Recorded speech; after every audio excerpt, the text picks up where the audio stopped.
Hi, I'm Dave Hilowitz. So last week I did a video about Apple Logic's new sampler plugin. This week I'm doing a video about Ableton's sampler plugin. They're both called the same thing. They're both built into a DAW.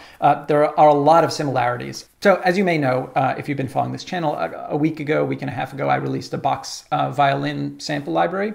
I have not yet made an Ableton version of it. So just as I did with the Apple Logic video, I figured I would use this video as a way of forcing myself to make an Ableton version of the library. So yeah, let's get started. So the Ableton Live Sampler is called Sampler. There are actually two versions. There's one called Simpler and one called Sampler. Simpler is the one that you use when you only have one sample to work with, and Sampler is the multi-sample player, which is obviously the one we want. So I'm going to go into Instruments, pull Sampler, and it's already highlighted because I use it so much. And it says drop sample here. I'm actually going to drop a whole folder of samples. These are the Box Violin samples. And I'm going to do the swells first because that's just much easier to deal with. I'm just going to drop them all right here. And as you can see, it says 18 of 18 samples are selected. And I'm going to click this little button here. It says Zone. And this is the mapping editor where you actually get to say which velocities and which keys your samples correspond to. I'm going to right click here and do medium. Gives us a little bit more room and we can actually collapse that.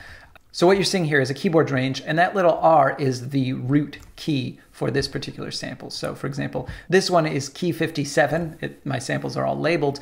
I can actually go down here in the bottom to where it says root and just type in 57. And you can see the little R up here actually moved. So what I'm going to do is I'm going to hold down, I'm holding an option now, and I can actually just drag it. I can do this here, and you can actually edit multiple samples at the same time just by holding down Shift.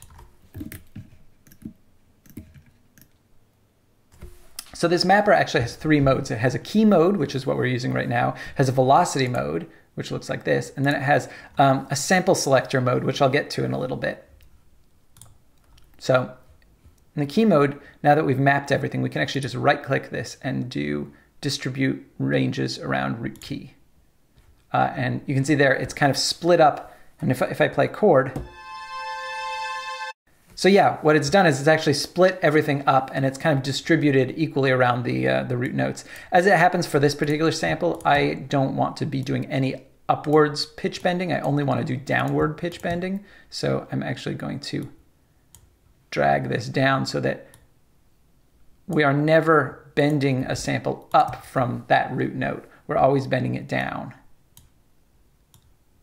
In part, I'm just trying to do the exact same thing that I did with the contact sample.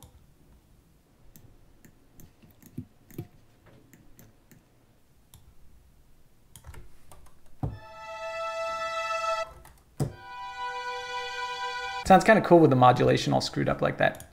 Okay, so the other thing I want to do is I want to set the velocity ranges for these. So I'm going to go over to the velocity editor, and we can actually tell it to distribute the ranges equally, like that. Of course, we actually know exactly what ranges we want. We want this to be 63, and this one's going to be 64 through 99.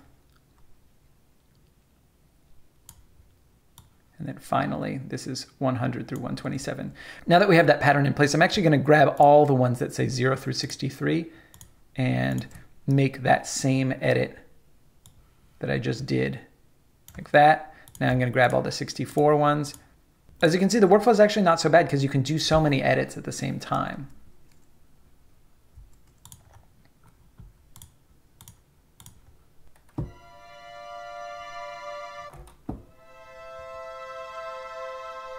That's pretty good. So that's it. That's the mapping. And then finally, all I need to do is I need to set an envelope for it. Envelopes are applied globally. So it's not like Contact where you have like a group and then each group has its own envelope or something like that. It's actually much simpler. The sampler is itself basically just like one Contact group. So first I'm going to boost the volume because this seems really quiet. And I'm going to just play with this envelope. I think we're going to say 2000, maybe even longer.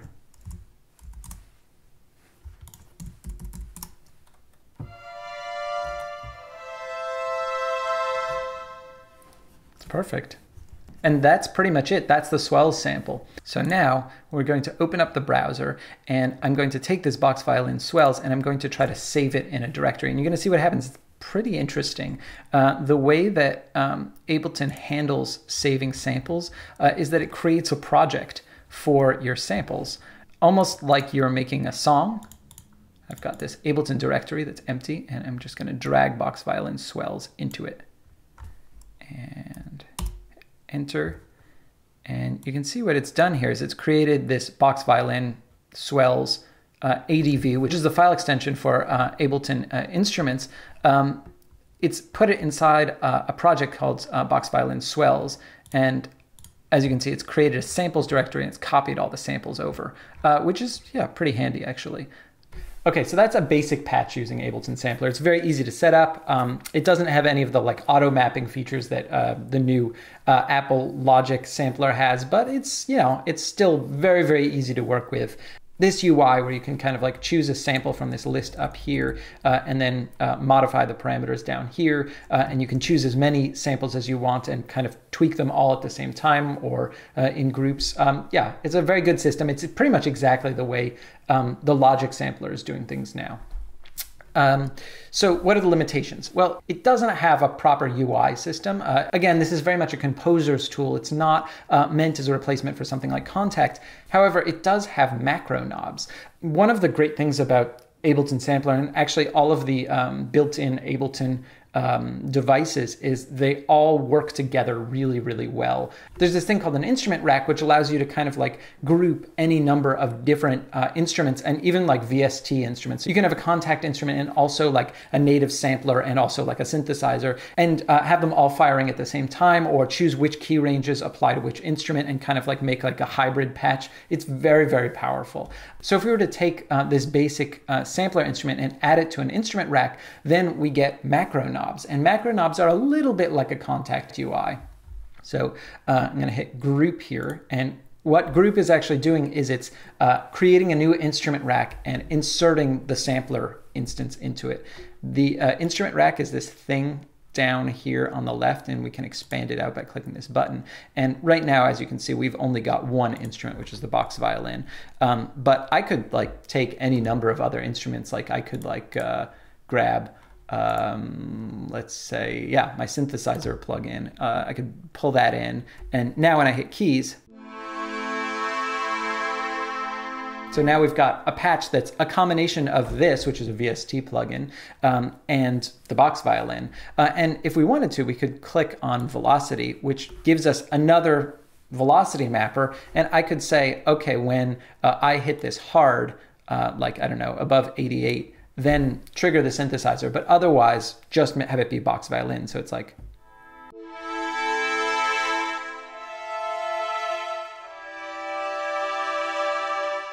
so yeah, very, very powerful. You can even like bring in like drum machines and weird other stuff. So it's, you know, the possibilities are pretty much endless with this thing.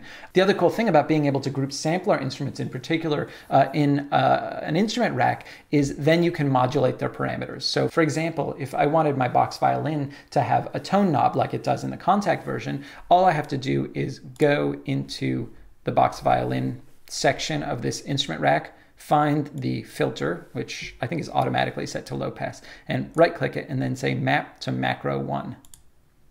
And all of a sudden this thing pops up. I'm going to actually delete my own plugin out of this because we're really just trying to work with the Box Violin here. We now have a knob here that controls that frequency cutoff.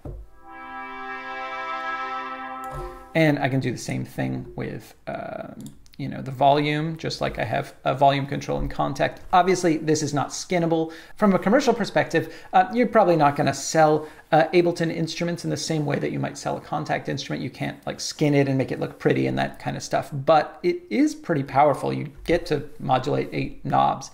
And you can actually map these knobs to multiple effects, and there's like a mapping editor that actually allows you to say what range of frequencies you want this to output. So pretty powerful. And yeah, you can also rename the knobs so they're not necessarily, like I could call this tone, for example. And I could even like bring in an effect. I could bring in reverb. And let's say I put that there, and There we go. These effect chains can get pretty long and scroll off to the right. And we're going to rename that. We're going to call that reverb.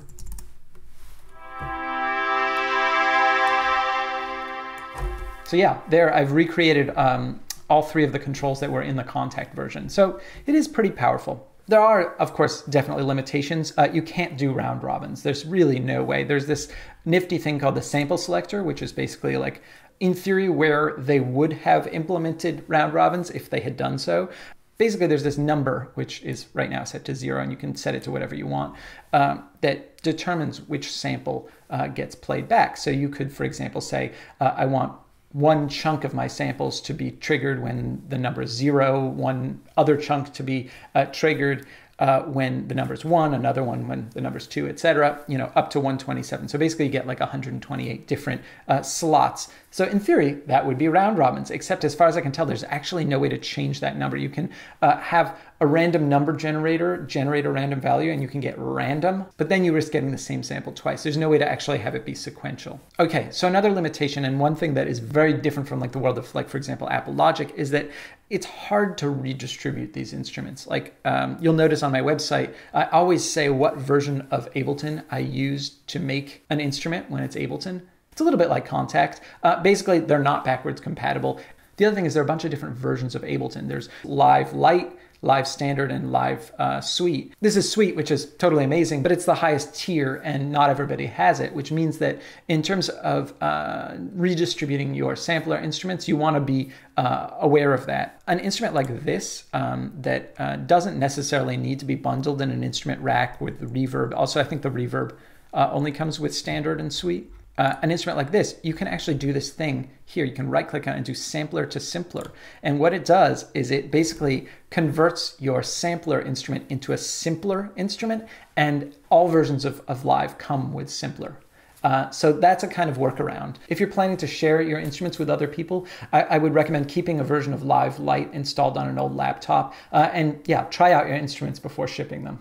Okay, I think that's it. This was basically just meant to be a quick tour for the uninitiated. I think it's a really wonderful sampler with a great workflow. I use it absolutely all the time. It integrates with Live like in a way that I could have only dreamed of. It's really, really good. Obviously, it does have its limitations. It's not necessarily going to be a thing that you use for commercial sample libraries. But if you're just getting your feet wet with sampling and you've got a copy of Ableton, I highly recommend checking it out. It's a really powerful tool.